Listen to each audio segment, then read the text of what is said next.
Hi there. So you are going to need your questions. So you need to get your questions out. They should be in your packet. They are, after the story, there are questions. So if you could look in your packet and get out your questions, we're going to do questions.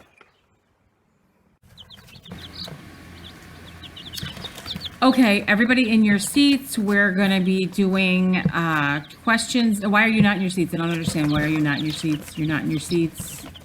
I don't. Hi, everybody. So we read The Open Boat. That was our story. It was very long, and I'm very sorry.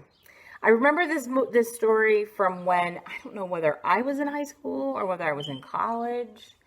But, Stephen Crane was a hero because he wrote The Red Badge of Courage, and everybody read The Red Badge of Courage, and everybody cried at the end of that book. And so I remembered that I guess I really liked that, and so I thought I'd really like The Open Boat. It does have some interesting pieces to it. We'll get to that as far as like what those pieces mean. Unfortunately, it's a very long story. Now, what we have to remember about the time period that Stephen Crane was writing is that there were no movies, there was no internet, there was no video clips, there was no virtual farm, there were no virtual field trips. You couldn't go to a tall ship in the harbor outside of Boston and have a look at what it would be like to be on a big ship. You couldn't, go to the Museum of History and see the little boats that they took to shore and that were our lifeboats or whatever. You didn't have any of that. So you all have probably seen boats, and you all have probably seen the ocean. If you haven't, well, that's something we need to talk about. We should go sometime. But, at the time that Stephen Crane was writing this, there was a whole bunch of people who were reading it who had never seen the ocean and had never seen a big boat, might have seen a little boat, might not ever have seen a lighthouse. So the authors of the time period before we had television and widely seen movies. It's snowing out. Can you imagine? I mean, it's April 21st. Anyway, okay. So the authors of this time, they had to describe things in detail because nobody had ever seen it before. So the other thing we have to know is, I know when you're reading this, you're like, why don't they just row up on shore? Why don't they just get that darn boat up on shore?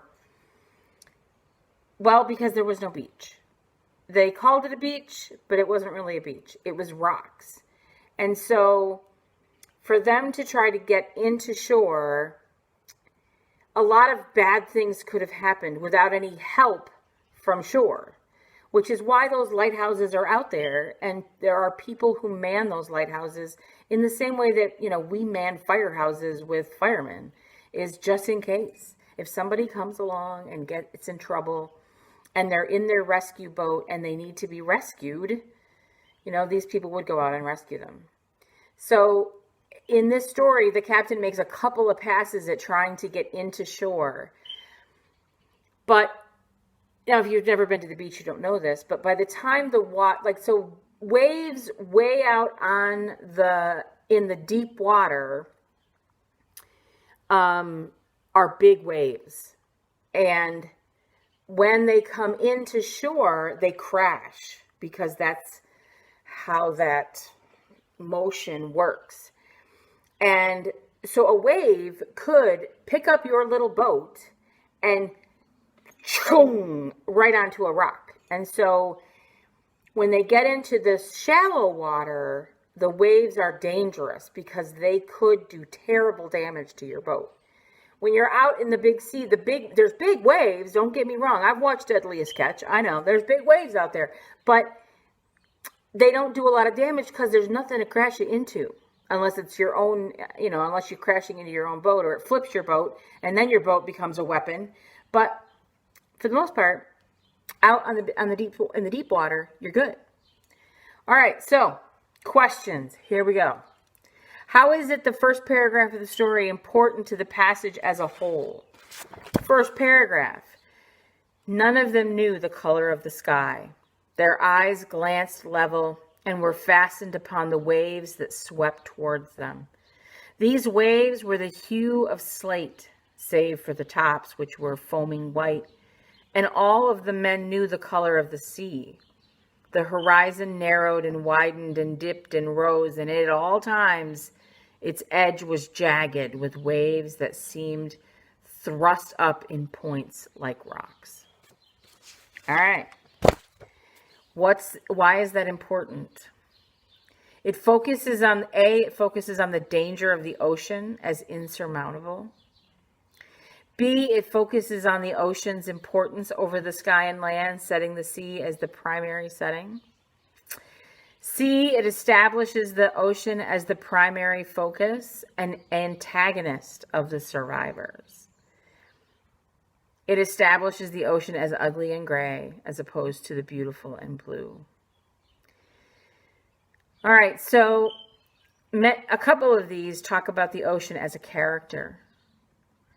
Your antagonist doesn't always have to be a person. Sometimes the antagonist is your own stubbornness. Sometimes the antagonist is, the industry of making things in a sweatshop. Sometimes the antagonist is, in The Call of the Wild, if any of you went to see that movie, the antagonist is the cold. The cold is always there, and the cold is always trying to kill you. I don't know why, but it does. So you have to pick which one of these best describes your antagonist. How does paragraph 11 contribute to the development of the character's point of view, of the narrator's point of view? Paragraph 11. Where the heck is that? Let's go back there.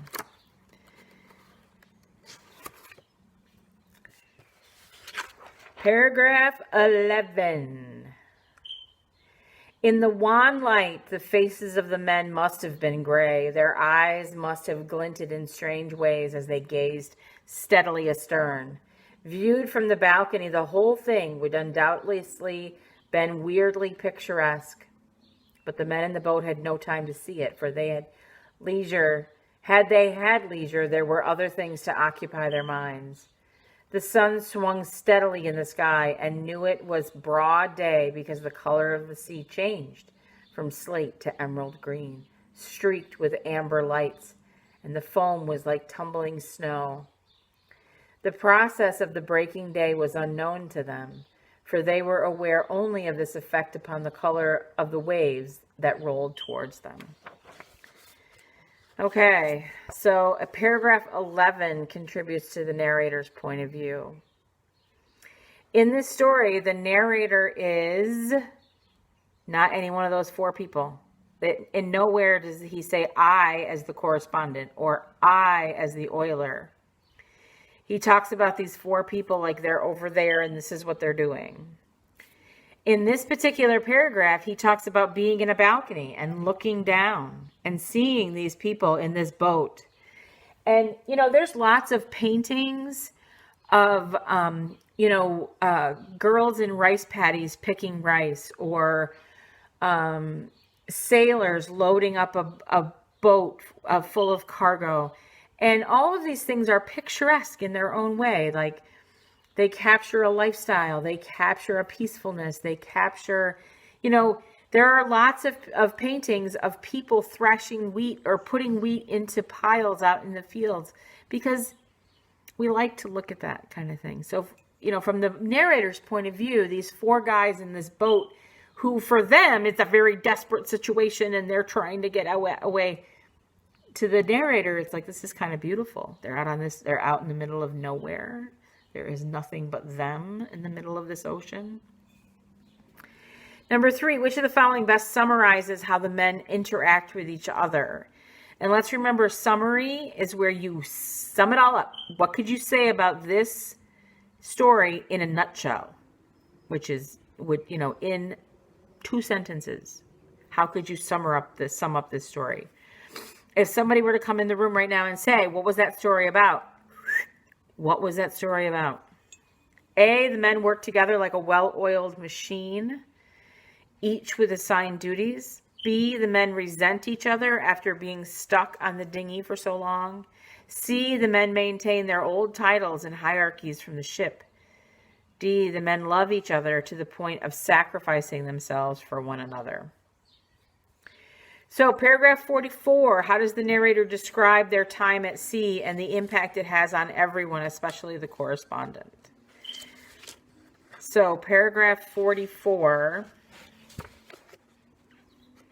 if you go back through this book of story, because it was so long, 35, 40, oh boy, 41, 42, 43, 44. It would be difficult to describe the subtle brotherhood of men that was here established on the seas. No one said that it was so. No one mentioned it. But it dwelt in the boat, and each man felt it warm him. There were a captain, an oiler, a cook, and a correspondent, and they were friends. Friends in a more curiously iron-bound degree than may be common. The hurt captain, lying against the water jar in the bow, spoke always in a low voice and calmly, but he could never command more ready and swiftly obedient crew than the motley 3 of the dinghy.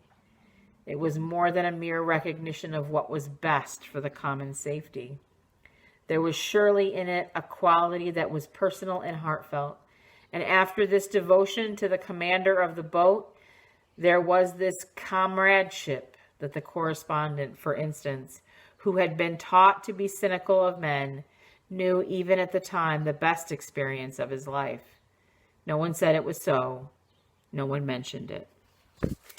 Sometimes you have a terrible experience with people, and you kind of look back on it like it was an awesome experience.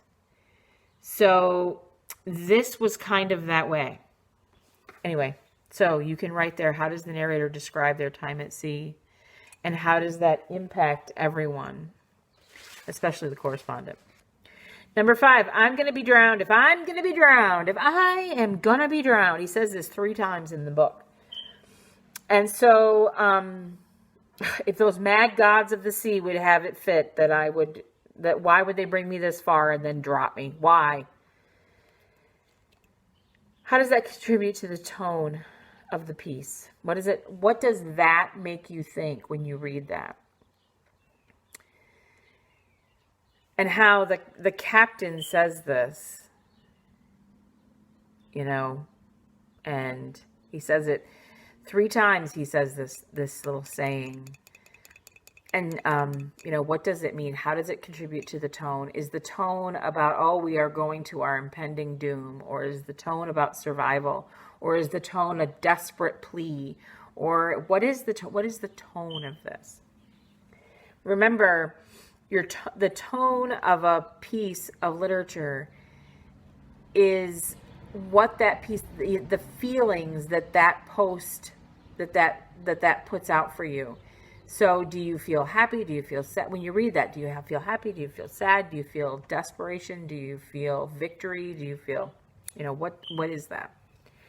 Number 6, what does the incident with the shark in part 5 reveal about the correspondence and the captain's points of view? If you remember, the shark went in the middle of the night. There were some that were awake, and a shark went by, and then he went by again, and so the correspondent and the captain were both terrified, but only the correspondent is willing to admit it. B, both were rather indifferent to the shark. The correspondent was more concerned with being alone or not being alone than the shark. The shark prompts the captain to attempt rowing to shore, while the tired correspondent seems content with the predator circling them. And D, both accept that the shark is a sign of their impending death at sea. Number 7, part A. Here's one of those part A, part B questions where you got to pick a claim and then you got to defend it in the next sentence. This is good practice for when we have to, back up what we say. We say this is the deal and here is how I know. Which of the following best explains the meaning and significance of the poem quoted after paragraph 179? Paragraph 179. Holy crap. Oh, I must be close. Here we go. The poem is, a soldier of the Legion lay dying in Algiers. There was a lack of woman's nursing. There was a dearth of woman's tears. But a comrade stood beside him, and he took that comrade's hand. And he said, I shall never see my own, my native land. So what is the significance? The poem describes a man dying in a foreign place, just as the crewmen are dying at sea.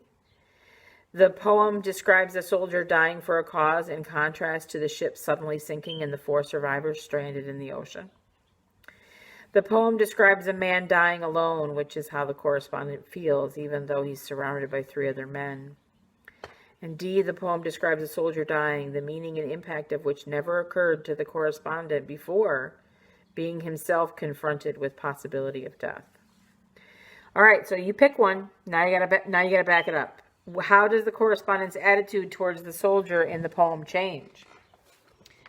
Well, look, that window is way too bright over there. That makes a problem. He becomes more aware of the soldier's death in the poem as a truly human thing. Description of suffering, which he was indifferent to as a young man. He didn't pay any attention to that. In a lot of ways, this is like some of the wars that we fight today. We don't pay any attention that people are dying every day in Afghanistan or Iraq or some of those other Syria, and we don't pay any attention. B, he becomes less affected by the soldier's plight because of his own suffering. C, his attitude is equivalent to that of nature. He sees the poem now as an example of the cycle of life.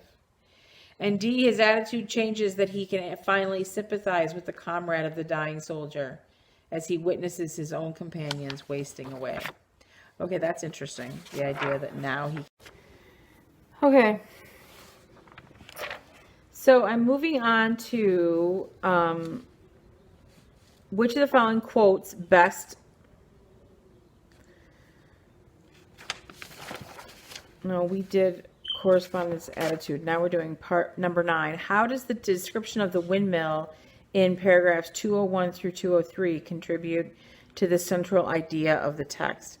You got to figure out what the central idea is. A, the windmill represents the men in its propellers mimicking the men rowing, thus contributing to the idea of the men as more of machines when it comes to survival. The windmill represents the salvation of the men on the boat, contributing to the idea of a benevolent universe. So what does benevolent mean? Any thoughts? Anybody? Okay, nobody. So benevolent means kind and generous. A benevolent overlord is a king, but he's a good king. He does nice things. He is generous with his people, and he is kind and good to them. We rarely have this, but the idea that the universe is kind and generous. C, the windmill is described as towering and disinterested, contributing to the idea of an indifferent universe. Indifferent, what does that mean? Anybody?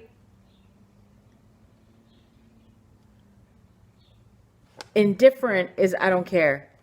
If somebody says, what kind of ice cream do you want? Chocolate or vanilla? And you say, I'm indifferent, you don't care. Either one, doesn't matter. Which, in the case of the universe being indifferent to these 4 guys out in a boat, like, I don't care. I don't care. They're out on the boat, so what? If they die, so what? Maybe that's how the universe is treating them. I don't know. The windmill is described as monstrous and blind to the sea, implying that all of humanity is blinded to their plight and therefore cruel. Woof. I don't know. What's that about with the central idea? So here's where you could steal a central idea if you can prove it. Part B, which of the following quotes best supports your answer? A, on the distant dunes, there were many little black cottages and a tall white windmill reared above them.